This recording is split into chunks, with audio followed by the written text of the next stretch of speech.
Hi guys, we got a little project here. Got a customer that installed some drywall in a couple of bedrooms and hallway, and he's going to do the bath. And he decided he doesn't want to tape it. He said he doesn't have patience. And I'm coming in here, and it's not something I super enjoy. I like to hang my own drywall, and then I know I set my screws proper. I don't tear out. I put the right amount of screws in. If you look here, see, this is way too deep. This one up here is way too deep. The butt joint up here, a little debris sticking out of it. So what I start off by doing is just look over the area. This right now I'm going to do the ceiling first. We got a butt joint up there. I don't see a screw in the corner. Right there. It's about 3 inches. So what he did, I believe, is installed this drywall over existing ceiling because it's like 7 feet 5, I think it is. So pretty sure it's not up to the ceiling joist. But I want to run my tape knife over some screws and check the depth. Like that one, that's out a little bit. You can hear this one up here. That's out. I can see this one's out. This one in the seam needs to be drawn up a little. All these need to be drawn up. Some are overdrawn. So that's what you want to check first, is get the depth of your screws right. Add a couple screws if you need them. Remove them, move them over.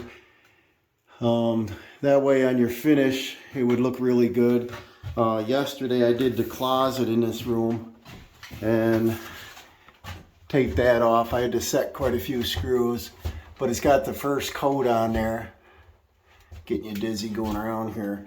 Closets are tough because it's tight to work in, but this looks pretty good. You can see in the corners there, it's not quite dry yet. This had overnight, so it's not 24 hours yet. But I want to tape and spackle this room off, and then I got a closet to do. On my first coat, I use the all-purpose, mix that up, and then put that on. I did do this outside corner yesterday because corners tend to take a little more mud. So now I'm just going to come through and knock the high off, and I'll get another coat on that today. Corners tend to take, 3, maybe 4 coats. But I like these vinyl corners because, you can mud them right in. You don't have screws. You don't have to drive them in, and you're not using metal. You don't dent it. But these corners here, they work pretty nice. Cut them to length with a knife. And then I got to do the hall. I got a closet. I also did another room yesterday. I had to set quite a few screws. I had to remove some screws, put them in different locations. I did the closet, and I got my first coat on. Same thing, it's not quite dry in the corners yet. There was quite a gap up here, probably over 1/2 inch, so you're stuffing a lot of mud in there. And it's still wet. But the rest of these look like they're ready to be scratched off and throw a second coat on. And the closet, let's see what that looks like. I should have left these doors open last night. I thought I did. Yeah, they're not quite dry either. I think I'll bump the heat up, get a little air flowing in here. See, that corner's a little wet. So probably not ready for a second coat today, but I can probably scratch it down with a knife and get ready to coat it tomorrow. I've got to do a small closet out here, and it's hard to work inside. A little baby closet, little hall closet, probably for towels. There's a bathroom right here. It's not finished yet. And so yeah, what I got to do is set some screws with a screwdriver. I carry that around. On the joints, I want to use fiber mesh tape, and right here, and I want to use, it's on my side, but paper tape in the corners, pre-fold, and then I roll it in water to wet your tape. That way it doesn't draw all the moisture out of your mud. And let's get a start on it. I got some of these screws fixed so far, but there's a whole lot of them. You definitely got to set them proper. And see, this hit absolutely nothing. So I don't know why they left that. I can see why he didn't want to tape it. See, this is sticking down. I don't like a butt joint like that. This screw's on an angle. So try to get your screw depth proper. It's going to make your life easier. And when you miss and you pull a screw out, you're leaving a little buckle. Look at that. It's this is going to end up taking mud that wide to try to fix that. So it's going to take me a lot of time. Even on the seam here, this is down a mile. If your screw's not hitting, just take it out. Get a stud finder if you don't know. But I like to pre-mark my sheets. None of these have a line on them, so this should be trusses, 16 inches on center, and you know, you get one. Look at that. You get one, and you're going to get them all. They're going to be straight. So if you start your sheets off a little bit out of square, maybe is what happened, and he ran off his line. I don't know. But this is probably why he didn't want to mud it himself. And look at all these are down. It's going to take me hours to fix these screws here. And but they're out on the wall even. So do you feel pity for me? I want to get these a lot nicer, and I can only guarantee the work I do, not what they did. Rarely do I take on just a taping job, because you know, you gotta have a good base to get a good finish. So you see the screws, I gotta locate the trusses and reset some screws here.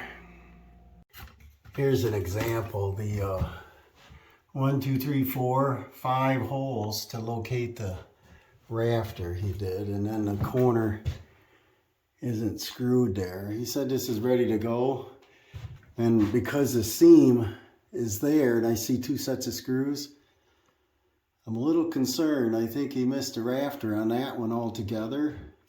I think he's just into drywall, the old drywall.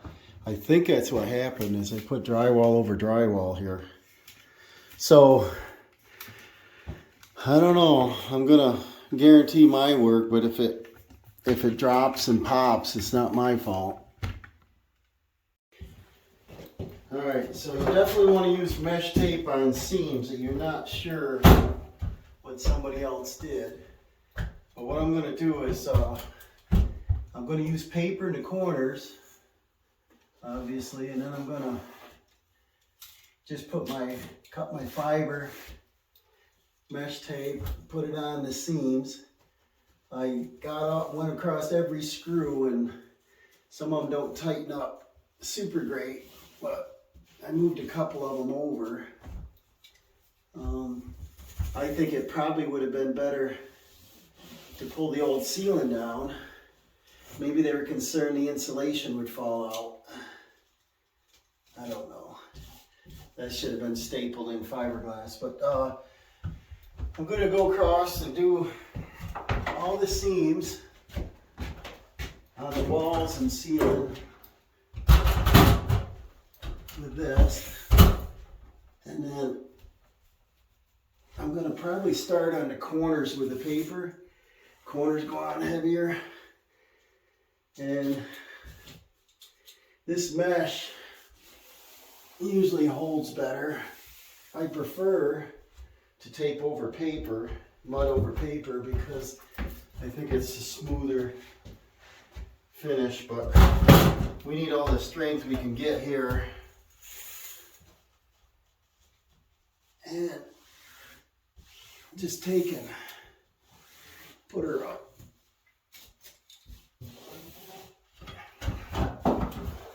Get all this done, then I'll start on the paper. I forgot to mention, when you get around a doorway, you want to cut your drywall like that so that it's out of the same sheet without a seam going straight up, because that's where they tend to crack. And I see around his closet he did a lot of pieces, and I'm not too concerned with the one in the middle, but on the upper edges, if you get a little bit of movement, you open the door, you slam the door, whatever, a little house movement, it's gonna crack. That one over the window, probably okay. But you want to do them like this so that you don't get cracks later. Yeah, there's another nice cut they did around the outlet. I see the neutral screws up backed out. I usually wrap mine up with tape so that during construction I'm running my mud knife here. I don't be able to touch a wire. But I think what I'm going to do is put a little piece of fiber on there, because he's going to have to get an extra wide cover to get that over. And another thing is, I think they went over these walls because look how deep this outlet is. It's back at 1/2 inch, the total thickness of the drywall. So I think that's what he probably did. I would have gutted it. I always like to see what I'm hooking into, get the walls flat, or know all my screws are going to hit. But let me put a piece of tape over that. See, and that tape might help if I throw some mud in there, keep it from falling back out. I got every wall and ceiling seam with fiber mesh. That part is done. Hear the squeaky floor. I like to usually put them up in one full piece. I know it doesn't matter. I do my paper tape in one full piece. Normally, everything's out of the room and they didn't take the bed out. They said they're gonna move all the furniture, but it's hard to work around the bed standing here. I'm moving my ladder over. But I had stilts once and I couldn't function too good with them, so I got rid of that. I have to use a short step ladder. But let me get started on the paper tape. And what I like to do on that, I just said, is that I like to measure from the floor to the ceiling and do it in one piece. So I just overcut them a little bit, run my tape out. I know it's not necessary. A lot of guys will say it, you know, it's not needed. But what I found is if you start paper and stop paper, you get that little lift. And when you go to mud it, your knife catches it, whatever. I pre-fold them for the corners. And so I'll do the vertical corners. And then I'll just pull out and do a bunch of them. So in this room we've got 5 inside corners because we got that closet wall. So I'm just going to pull out the papers and I'll do 5 of these. And they could be 1 inch or 2 long. But rather than having mud in my hand on a ladder and doing them one at a time, I prefer to do them all in advance. Get them all cut. And then it's so much easier for me. I'll put it on my spool here. There's 2, 3, and you gotta have your floor clean. In this case, they put 7/16 plywood over the old floor. I don't know what it is. This is a double wide. It's possibly linoleum if they had carpeting in the bedrooms. A lot of times they put linoleum under the whole thing, or it's just bare wood under there. The old 3/4. So there's 5 pieces of that. And then for my walls, I'll run sideways and do the same thing. And I'll get an extra couple inches. And I'll throw my paper at that edge of the wall. In this room, they're not the same. And I'll just go in this room. And I think this saves me time. When you're, like I said, up on the ladder, you're trying to cut and tape, whatever. A lot of guys, they won't, you know, they'll put paper right up dry. I like to roll my paper. Fold the corner, roll it in a pan of water, and put them up wet so it doesn't dry my joint compound out too fast. Okay, I got all my paper tape cut, and I just drop them in the locations on the walls they need. Then I washed my hawk off last night, so we're all set to go here. Stir up your compound, make sure its consistency's good. I'm using the green, which is all-purpose. I also have a paint tray or a tray, but I'm going to use a hawk for this.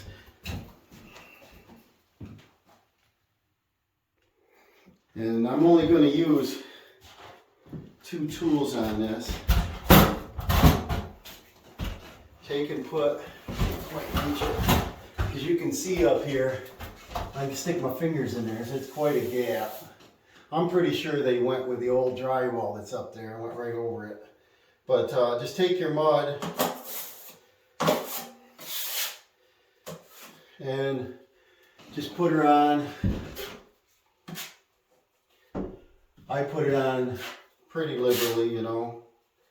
You can take it back off.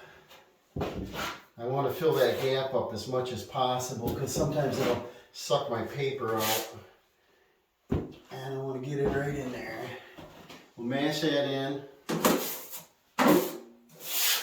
And then same thing up above. Get it in there best you can. I don't know if I'm standing in your way, probably. But I'm on the first, well, I'm on the second step of this little baby step ladder, but if I can get up here, I can see and reach it better. And then, can't quite reach the rest, I'll move over. That's where the stilts would come in handy. But just apply that pretty good.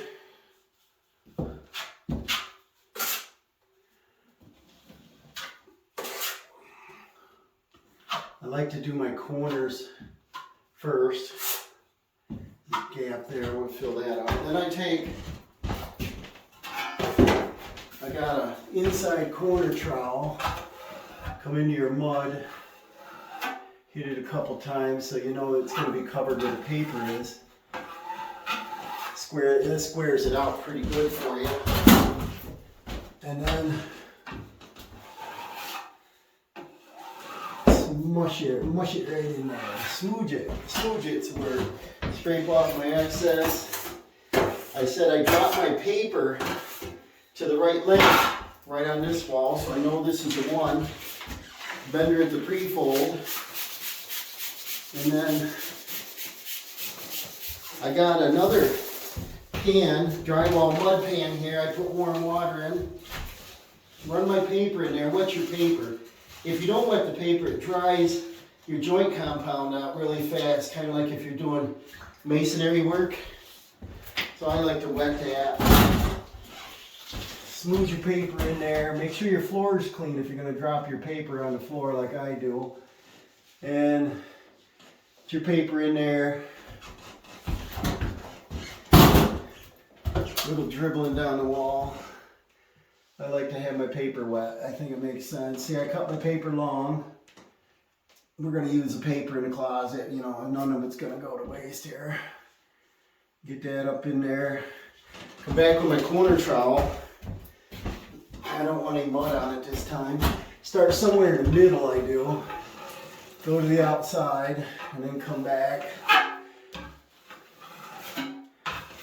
And you can go both directions with it. And get a nice square edge in there.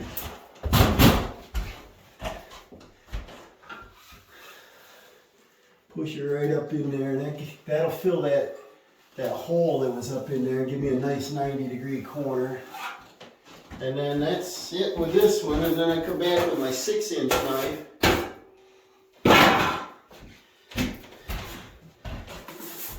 Some guys will leave it right on there. I don't want to. I don't want to do a lot of sanding. Smooth that off. If you got extra, you can hit your other screws while you're at it. Some guys will go and run a whole strip. I don't want to do the least amount of sanding. I've got a power, we call it a dustless sander. You hook to a vacuum, but nothing's dustless in drywall. Their molding is going to cover this, but I'm just going to coat them just because it looks better. Sometimes I get a smaller knife for that. See, they missed another stud right there, so I don't know what's really under here. Not my drywall. So square out your corner. I take off my excess, come back. You don't want to put a lot of pressure on it. Oop. Like that. And remember, you don't want to sand if you don't have to, so be careful. You don't poke it. Square that out the best you can. And like, if the screws were closer together, I'd probably smooch it, but these are quite far apart. And then that's pretty much it. I'll just continue across. If you think it's a little low, just add a little dab there. There was a couple little dents in the wall here, so probably had a little trouble. He put new doors on. Maybe the studs are part pieces or a lot of square or something going on here. And then I just worked my way around the room that way. I don't know if you guys are probably better at it than I am. There may be a few people out there that's never done it. But there's many different approaches to it. I'm not a professional taper. I'm just interested in doing a beautiful looking job with the least amount of sanding. Sanding's not my favorite. And then anytime you gotta put dust mask on with a Corona, right? I don't like to fog my glasses over. But while I'm at it right here, before I move, I'll go ahead and smooth it right up into that joint on the ceiling. Like that. And then I'll come off my corner. And because that's a butt joint, we're going to be down this low, so we're going to have to build it out to like here and here, probably a foot or more past the seam, so it's going to be about 2 feet wide here. Got a butt joint. A lot of my drywall jobs, I like to measure the room. If I got a 12 or all the way up to 16 foot, most of the time you can get that length of sheet in the room with you and put up one full piece to eliminate all these butt joints, because the taping goes a lot, you know, the mud job is a lot quicker. So there you go, guys. That'll dry by tomorrow. I might finish up with some easy sand, 20-minute, mix it up with a drill, and be able to get 2 coats on the following day. It's probably going to take 3 coats. Some of these butt joints might take 4, and you know, right away it looks so much better. But let me see if I can get this done today. And I just fixed that corner, and then I'm just going to go on around the room. So yeah, I won't bore you with all that. I'm sure you've seen it before. I got the first coat on everything. It's got to be a little bit thicker here where we have a butt joint, and then it's got to be feathered way over. And I got 2 coats on the outside corners because they got to be thicker. You can see the bead there. Closets are done. I touched up the corners just a little bit. And now we got to let this dry. This is bedroom 2. I also did the hall closet. Got that all done. So now we got to let her dry. I put it on as thin as I can. But in the corners where there's gaps like that, that's like 5/8 of an inch, and it goes up to, looks like I can see well, you can kind of see the truss right there. It looks like it's up quite a ways. It looks like they went over the old drywall. And probably is why the screws aren't set proper, because you couldn't get enough tension. And I touched up the corners in bedroom 1. Always, if you're trying to do them all together, you get kind of a little eye opening there. So I touched them up and call this the first coat. Here's the closet in bedroom 1. So we got 2 bedrooms and 3 closets done. I got 2 full days of work.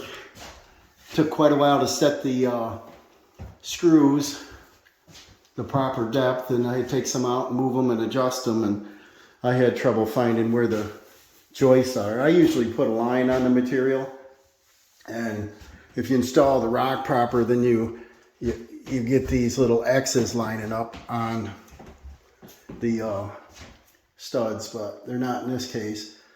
And I think he would have done better in here if he run them vertical. Then I wouldn't have had all them butt joints to deal with. And very little waist, cut off 6 inches. So that's what I would have done. And on the ceiling, I would have put up full length sheets and used my lift and just cranked them up. And it saves a lot of time on the taping. But this video is about taping, spackling, and like I said in the beginning there, what I do is I come back through and skim them tops off, and take your knife and just give it a scratch, and then go ahead and put coat number 2 on and put it on as thin as possible. And then when we get down to coat 3, like here's this, you see that little screw, little dot? What we got to do is skim that over, probably do it 2 or 3 times. And then I got a power, they call it a dustless sander, 9-inch sander, and bring that in here, probably put a fan in the window anyway, run it on the vacuum, and go to town and probably take about 2 hours to sand. I take my sponge block sander, and do the corners and get them nice and sharp. And but where these butt joints are, you know, you got to feather them way out and feather these way out. And so I definitely would have installed the rock up a little bit different in here.